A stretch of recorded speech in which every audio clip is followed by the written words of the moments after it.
Hello English learners, my name is Alice and welcome to a new grammar video. Have you got any doubts when to use some or any? I invite you to watch this video till the end. So when do we use some and when do we use any? Generally, we use some in positive, affirmative sentences. For instance, I want to buy some new shoes before the party. Or I have some delicious apple pie and some chocolate biscuits. What about any? We normally use any in questions or negative sentences. For example, do you have any apple pie left? No, I don't have any left. Or I don't have any spare time today to help you with the project. As I've mentioned, any is generally used in questions and negative sentences.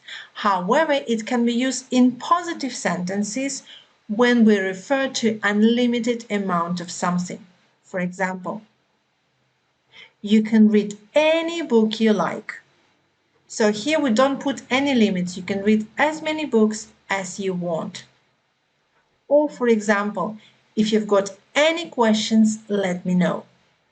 So it doesn't matter how many questions you've got, you can ask them. Can we use some in questions? Yes, of course we can. So now we're going to look at a couple of examples so you will have it clear when to use any and when to use some in questions. For example, can you lend me some more pencils? I know that you've got some pencil you can lend me. That's why here we use some. So we use some in questions when we assume that the answer will be yes. Can you lend me some more pencils? Of course you can, because you've got a lot of pencil and you can lend me. However, if we ask, can you lend me any pencils? In this case, we don't know if the answer will be yes or no. We have no idea if you've got any pencils to lend me or not. So let's recap. We use some in questions when we assume that the answer will be yes. And when we use any, we don't have any idea what the answer will be. Let's have a look at other examples. Do you need any assistance with the presentation? So in this case, we have no idea if you will need help or not. We don't know if your answer will be yes or no. But if we ask, do you need some assistance with the presentation? We are assuming that you need some help. Probably I see you struggling with something and offering my help. So do you need some assistance with the presentation? I use some because I know that the answer will be yes. Another example. Are you waiting for somebody?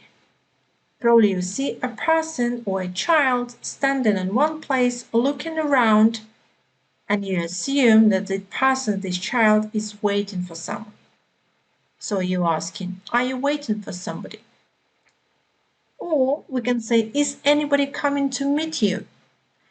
We use anybody in this case because we don't know if somebody is coming to meet this child or this person or not. Is anybody coming to meet you?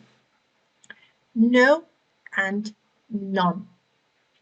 These both two words give negative meaning to the sentence. But when do we use them and how do we use them? None is always followed by a noun. Meanwhile, none is used by itself. For example, do we have any strawberries left? No, we have no strawberries left. Or we can say, no, there are none left.